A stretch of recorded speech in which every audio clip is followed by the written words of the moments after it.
Susan, welcome to this event. And I just give you a brief, we are motivated, empowered by these young students who have been training for almost 7-10 days, framing questions for all difficult sorts of, all difficult questions for you and for the rest of the guests also. And for last 24 hours, most of them have been without a wink. They have been sleeping over coffee. Some of them canceled their summer vacation program to be with on the program, and the parents, they are supporting it. And I'll read out the profile in this spare 2 minutes of Susan. Susan is not just here because she is the head of ecosystem division of United Nations Environment Program. She's a very powerful lady in terms of the kind of work she has done. For the benefit of students and all the guests here and those who are on the live session, she is currently the director of ecosystem division of UN Environment Program, where she leads global programs to promote nature-based solutions for sustainable development. Her work on combating ocean pollution included leading the process that achieved a global agreement to negotiate a treaty to end plastic pollution. Hence, the theme of UN Environment Day this year is Beat Plastic Pollution. So that comes, I hope it originates from Susan. And she has 3 decades, 30 long years of experience in international environment policy working for both the Mexican and United States government. Susan, just to let you know that just before you, a few hours before, we had Dr. Norma Munoz, who you know very well. She is advisor to the Climate Council of the President of Mexico. And she said she knows you well because probably the organization that you work for in Mexico, she was also associated there. And in these positions, Dr. Gardner has worked advanced women and girls in science. So all the girls and women in this conference, you know, she is a strong advocate for your rights also around the world. And her association with science and technology, she established the ASEAN US Science Prize for Women. And based on her contribution to the Global Mercury Partnership and Minamata Convention, you can research and Google what is Minamata Convention. She was awarded the Global Gold Medal for exceptional services from one of the strongest organizations in the world, EPA, that is the US Environmental Protection Agency. If you read out the history of EPA, you'll be surprised they are even more powerful than the CIA and the FBI. So, and she has been given this is the highest national honor that the agency gives to anybody in this world.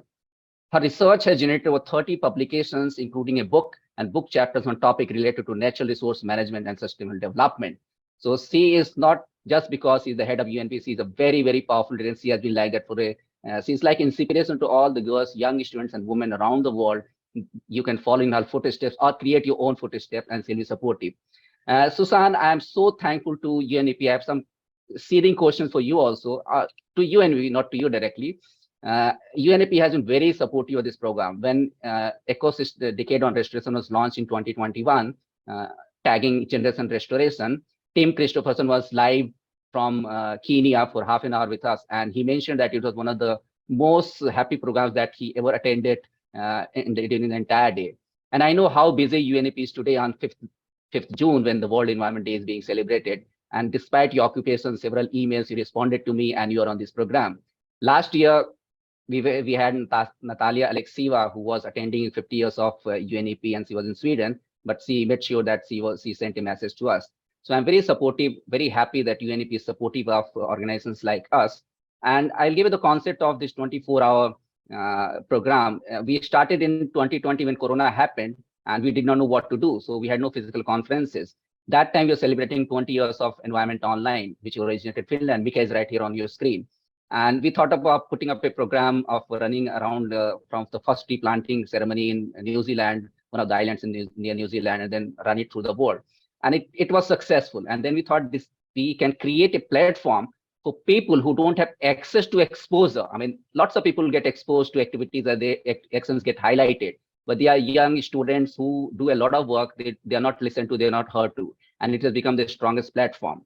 So I'll be coming to those questions again to you, but the floor is to you. I know you're in tight schedule. You'll speak for 10 minutes and 10 minutes for question answer, and 10 minutes I have some seeding videos for you, and then 12 o'clock we call it a night. But thanks to UNEP, thanks to Susan and the entire team at UNEP that is very supportive, and we're grateful for that. Susan. Well, Rajiv, thank you so much for that very generous introduction. And truly, it's my pleasure to be here, not only for World Environment Day, but just to be a part of this incredible 24-hour event. I'm really impressed with how you've been able to continue to keep this up and watch it grow. And so thank you for inviting me to speak a bit particularly on generation restoration.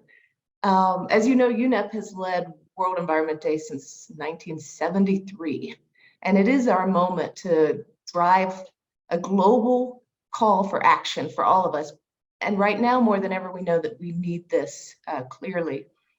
Just last November, when governments were joining together in Egypt to talk about how to take action to reduce climate change at the climate conference, our global population reached 8 billion people with the birth of a baby girl that was born in Manila.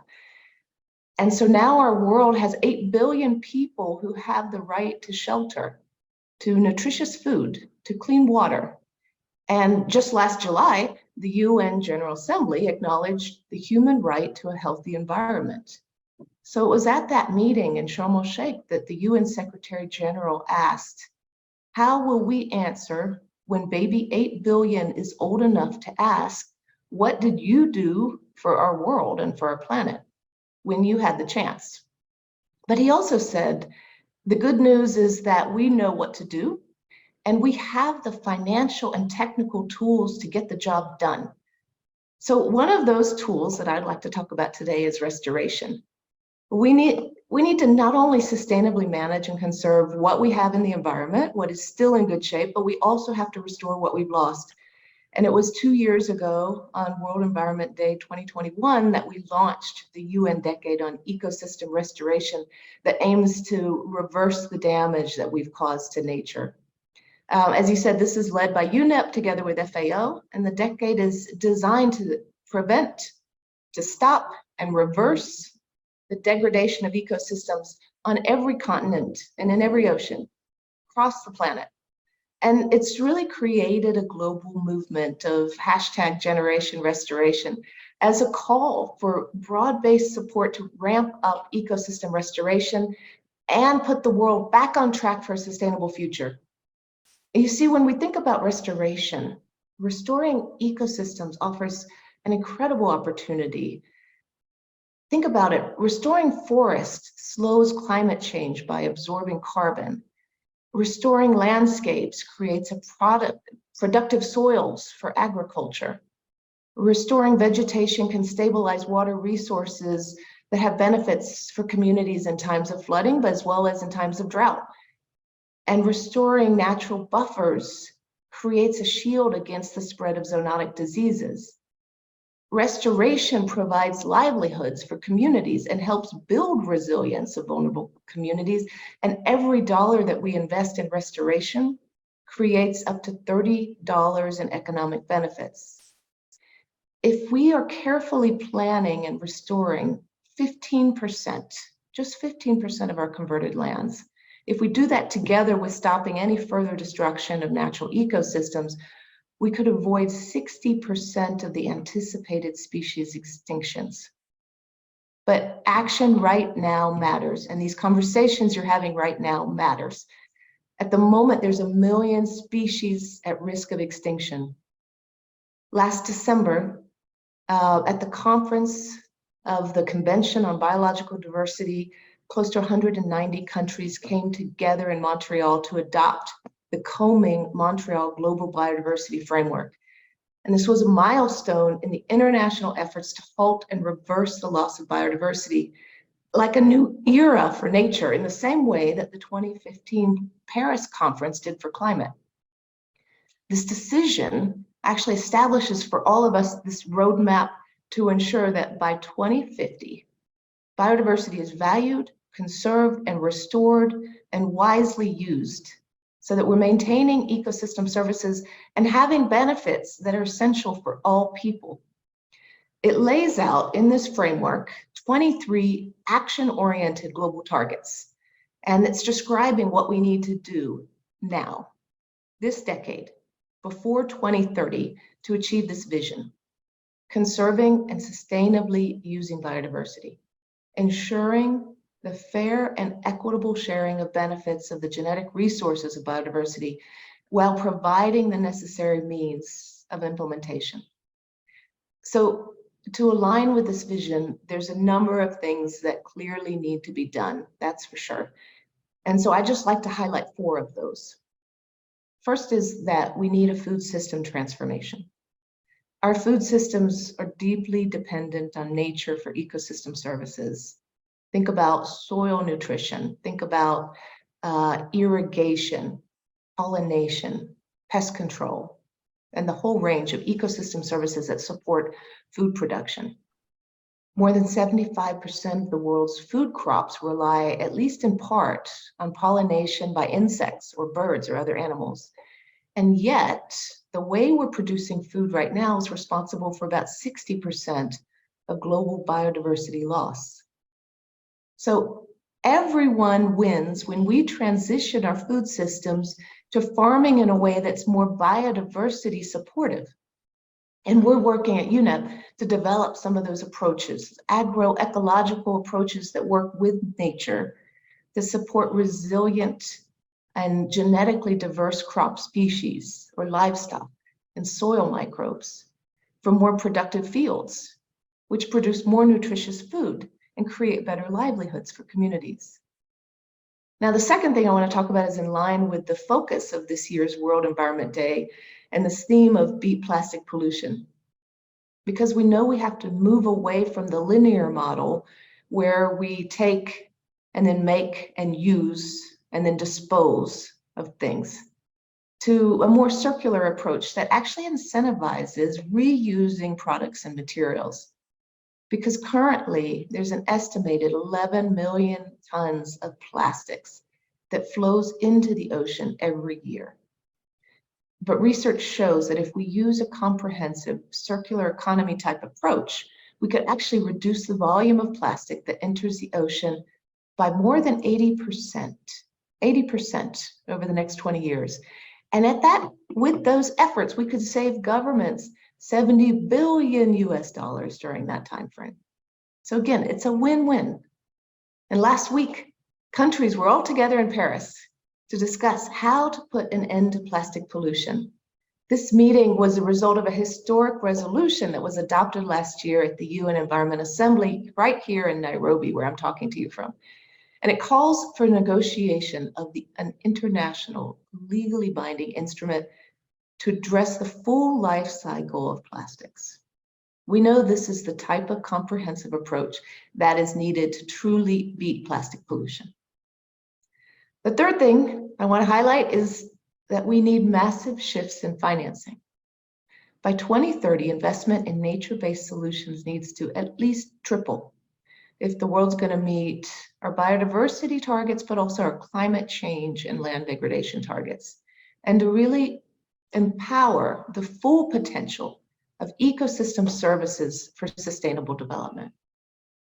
And finally, we need to promote quality as well as quantity in our conservation and restoration efforts, which means ensuring that there's equitable, inclusive, and gender-responsive participation in decisions, with full protection of environmental human rights defenders, and safeguarding and empowering the leadership of Indigenous peoples and local communities in order to incorporate the knowledge that they've distilled over millennia through their close relationship with knowledge and the wisdom that comes from that. One of my favorite quotes comes from the Kenyan environmentalist and Nobel laureate Wangari Maathai, who created the Green Belt movement, organizing women's group to plant trees to both restore the environment and improve their quality of life. And she said, "Today we're faced with a challenge that calls for a shift in our thinking so that humanity stops threatening its life support system. We're called to assist the earth to heal her wounds and in the process, heal our own." And the beauty of restoration is it actually conveys this message of hope, and it can happen at any scale. So for all of us, all of you, a backyard plot, a city park, a river valley, a national forest, or a globally threatened ecosystem. The second target of the Global Biodiversity Framework calls for at least 30% of areas under effective restoration, including terrestrial, inland water, marine, and coastal ecosystems. And now we know this is no small task. Biodiversity loss, climate change, plastic pollution are all symptoms of an unhealthy relationship with nature. And it's time that we heal that relationship. Achieving successful restoration at the scale that we need requires deep societal and economic changes. To truly restore the planet takes a concerted effort of the whole of government and whole of society. So we need communities and activists, women, youth, indigenous groups, private companies, financial investors, researchers, governments at all levels, all together rolling up their sleeves. And this means that everybody can get involved. We all have a role to play. We can choose individually, we choose how we consume and what we throw away. So we can be informed about the impacts of our purchases and be resistant for wasteful plastic packaging. I ask you, please be intentional about what industries you support for the environmental future that you want. Those who were born in areas that have food security can make sustainable dietary decisions and be aware of the opportunities to reduce food waste. Be curious about the environmental costs of the food that you eat. And the hashtag Generation Restoration Movement gives an opportunity to all of us to raise our voices. And I encourage all of you to take action. We can encourage each other to take action as we raise our voices. Young people in particular, including those of you online today, speak up through activism, through the arts and performances that we've seen in this event, through cleanups, through protest movements. Your voices are strong and getting stronger, and you have power to decide your future. And we need you now in this movement. Just keep in mind, World Environment Day is a reminder that our actions matter and solutions are at our fingertips. Our collective efforts will determine the future of humanity. So the moment to do this is now. And in closing, I'd like to leave you with the words that the Secretary General left when he closed his speech in Sharm el-Sheikh. He said, "One thing is certain, those that give up are sure to lose. So let's fight together and let's win for the 8 billion members of our human family and for generations to come." Thank you. Thank you, Susan, so much. I know your speech and interaction today with some of the youth, they will turn into lifelong climate activists for you. I will have a short couple of questions for you and maybe short answer, because if you're short of time, then I have two students who will be putting up questions to you. And then we would like you to see some videos, a song that was entirely composed on beat plastic pollution by entirely amateur staff students. And if we shoot over a time bit of it, I hope you stay back until that song finishes. I will have one student each from two schools that are currently participating from Chandigarh, and one from modern school in Delhi, one Brookfield International School, our host school in Chandigarh. But I want to put a question, and maybe a short answer is required. Despite everything, I know UNEP works under a lot of pressure because you also need funding, and you work with the government that composed of UNEP in the first place. So obviously you can evade direct answers, but maybe, do you think strong government sometimes a strong threat to nature? You know, governments are strong and suddenly they decide that they'll pull out the Paris Agreement. Suddenly they decide they'll cut down the Amazon forest, and they do away with all the years of work of entire community, global community. So do you think yes or no will be sufficing? Do you think very strong government sometimes a very great threat to nature itself? Because they can, you see what is happening in Ukraine these days. I mean, without being political, a short answer, you can accept the answer if you're not comfortable with that. Hard to have a short answer to such an important question, Rajiv, but I would say strong governments are strong because they're made up of strong people, and strong nations are the reflection of the people in that country. So as all of you demand and step up for what you know needs to be done for your future, for the planet that is the current leadership will leave you this planet with positive and negative things, with the qualities and the power of nature, but also in the things that you're going to be left to have to fix. So I would say that strong nations and strong people have fantastic opportunities to make big differences. And sure, I'll tell you that it is just not just an event, it's a call to act now, because 2 years have already gone by and 8 only remain of decade on restoration and generation restoration. So hopefully these actions will turn into reality and the danger that is looming ahead of us will be avoided. Also, you remember that UNEP envisaged a youth group in 2021 because it essentially believes that involvement of youth on the ground level is very, very necessary to push things forward because the youth has the audacity to challenge things. As we grow up, we move from our heart to our head. We become fearful. But this youth, they can challenge anything. But you know what has happened that I personally experienced? The moment this youth group is gets into higher positions in a position of authority, they start ignoring, they start not looking down back. So they become almost inaccessible. And I tell you very frankly, even for this event, I've been able to access all major organizations in the world and get response. It's very difficult to get, apart from some volunteers who are always part of our event, to access these youth groups. So I promise you through this event and because of UNEP's involvement, I will give the world a strong youth group which is accessible all the time because people on the ground, their actions need to be highlighted as well. Bigger governments, bigger people, influential people, bigger companies, their actions get highlighted. They're all over social media. They have the resources to do it. So we have created this platform. So even a small action of a school student at some level can be highlighted through this platform. I will now hand over to students. There are two of them. I think, JK sir, can you help me out with these two students? They have each question for Susan, very important questions, and the interaction is very important to me. JK sir, I think it's, I'll just Greetings of the day, everyone. Akshat, you can ask question from ma'am. Thank you so much, sir. Greetings of the day, everyone. First of all, ma'am, it's an honor to ask your question, and I was so empowered to listen to your speech. So, as a green warrior, my question to you is that do you believe UN, whereas UNEP, can achieve the Sustainability Development Goals by 2030?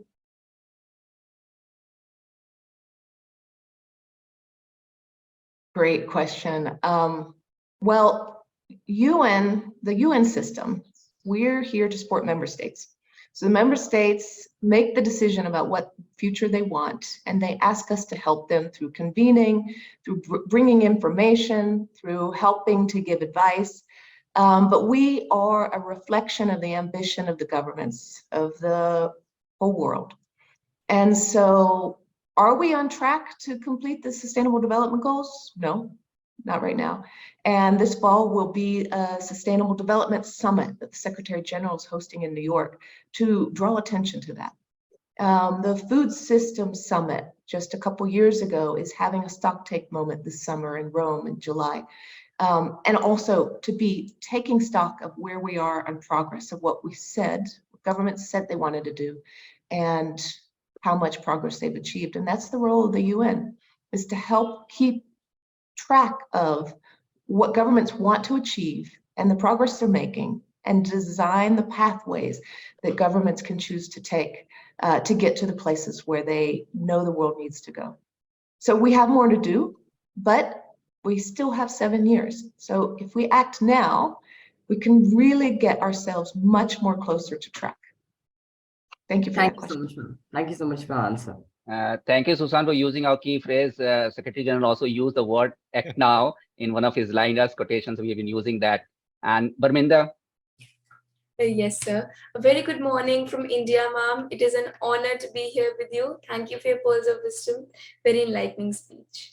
Ma'am, my question to you is that the success of ecosystem restoration depends on clear political will, right? So how do you think the United Nations Environmental Program can get its ideas passed through the hardcore walls of those countries that lack the strong political will which we strive for?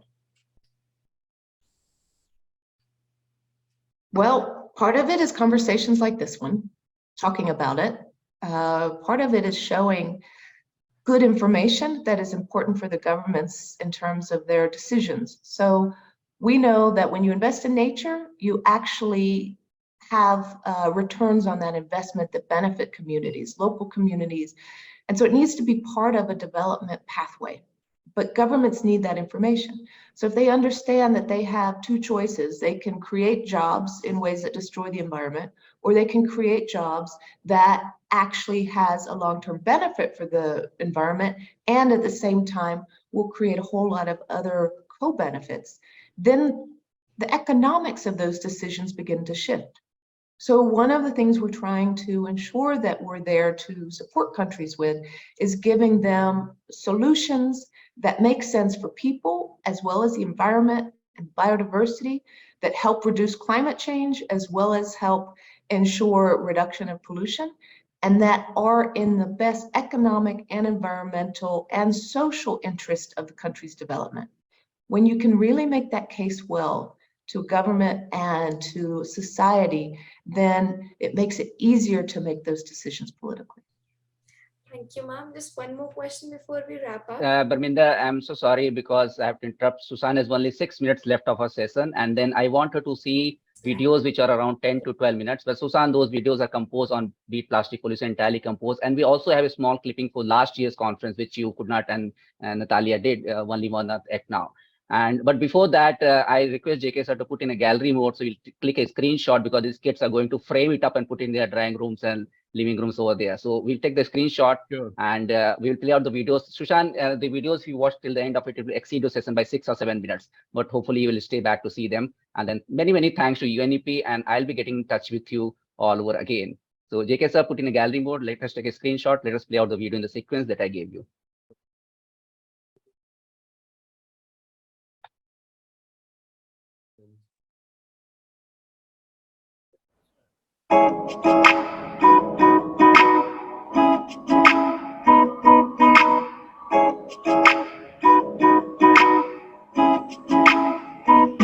In a world full of waste, we can't stand down. It's a time to act now, turn things around. Every day, plastic pollution is choking our earth. Sustainable choices now give them birth.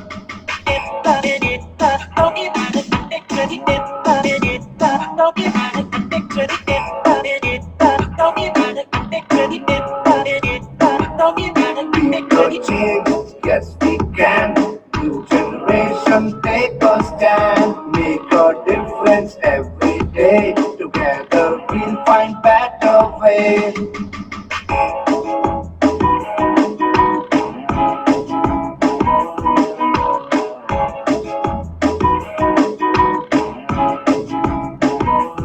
Imagine all the plastic used just once and thrown away. We can reduce, recycle to create a better day. Act now, make a difference, be the change you want to see. Our planet needs our help for a better world to be.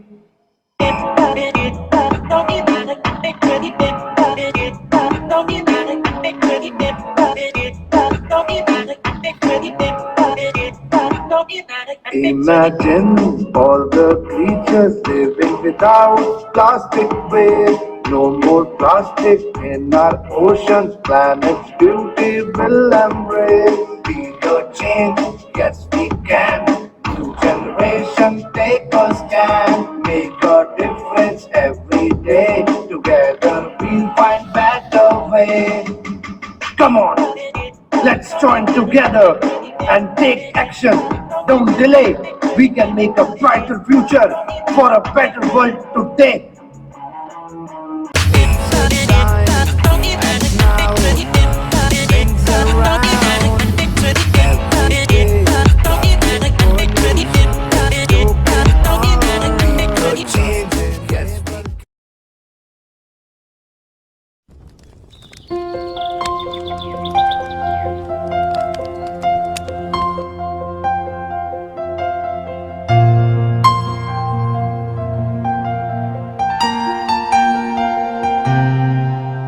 What's gone is gone. Let's move on. Let's move on. What's gone, it's gone. Let's move on. Let's move on.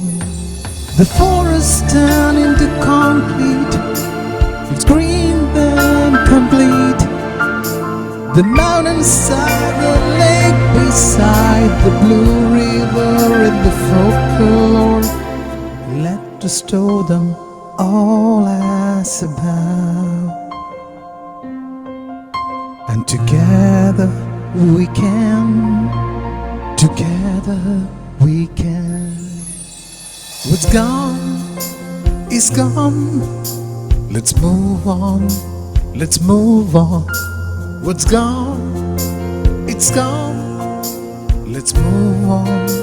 Let's move on.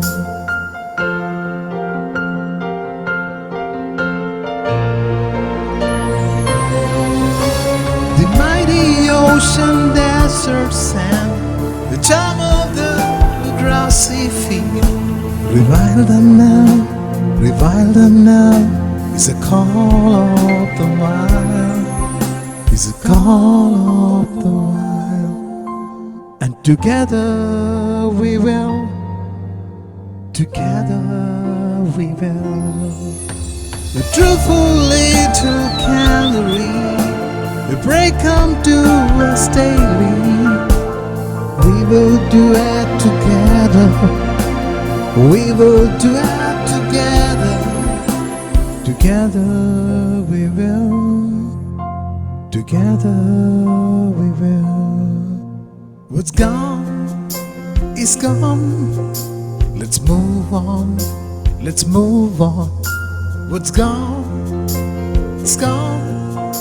Let's move on, let's move on.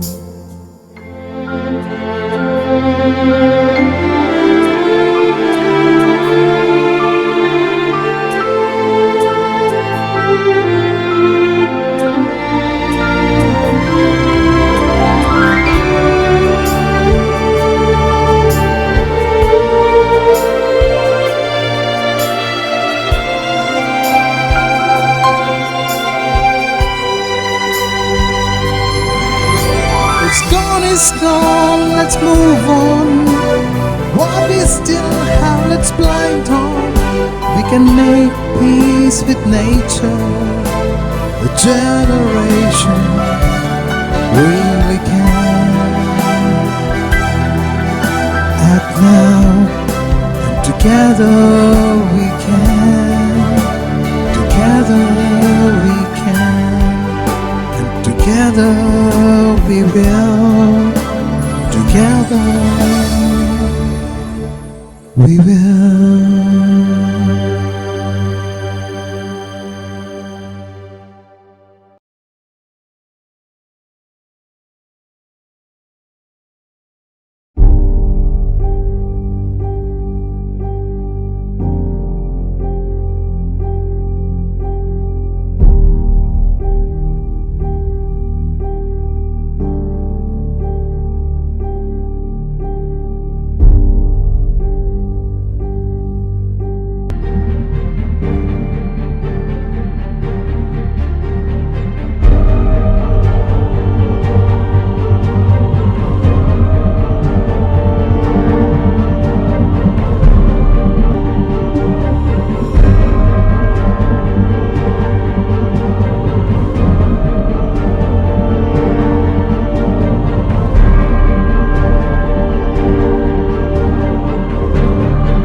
In a world full of waste, we can't stand down. It's a time to act now, turn things around. Every day, plastic pollution, it's choking our earth. Sustainable choices, now give them birth.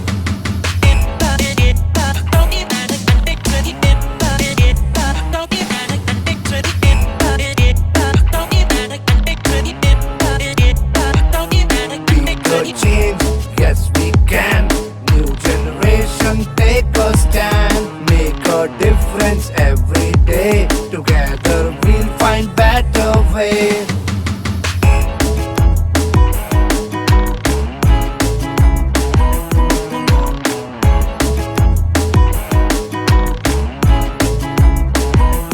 Imagine all the plastic used just once and thrown away.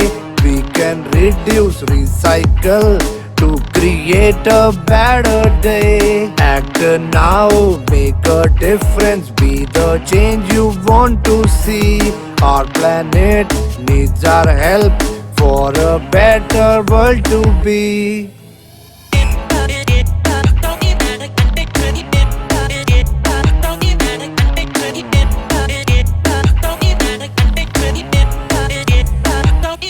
Imagine all the creatures living without plastic waste.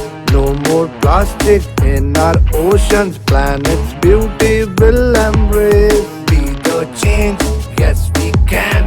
New generation, take a stand. Make a difference every day. Together we'll find better way. Come on, let's join together and take action. Don't delay. We can make a brighter future for a better world today.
So To Rajiv, that's the and I closer need of Rajiv, I need only yes. 1 minute, so Yeah, I'll sure, sure. request everyone to turn on your video so that we can click your photograph screen.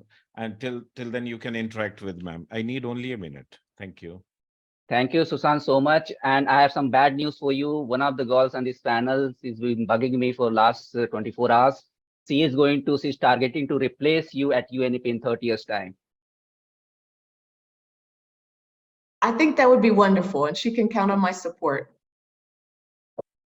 Okay, Thank you I so won't much for disclose the the name. opportunity. And next This has time you been are in wonderful. India, next time you are in India, New Delhi, you're most welcome. We are very close by, and there's no greater inspiration than being with great personalities. This can guide students. I'm sure there is students who have been in the session.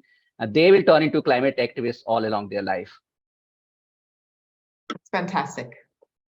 Thank you. I appreciate the opportunity to contribute. Thank you, sir. JK, sir, let's know when you have the screenshot, then Susan needs to go. Yeah, thank you very much. I have done it. Thanks a lot, Sushan. Thank you. Any closing statements you want to make, Susan? Then we close the event. It's events like this that help to raise awareness about the power of each of you and the need to use your power now.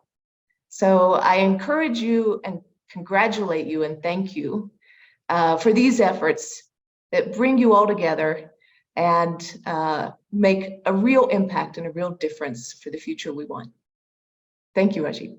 And in traditional Indian way, all I can say is thank you. Let's call it a day.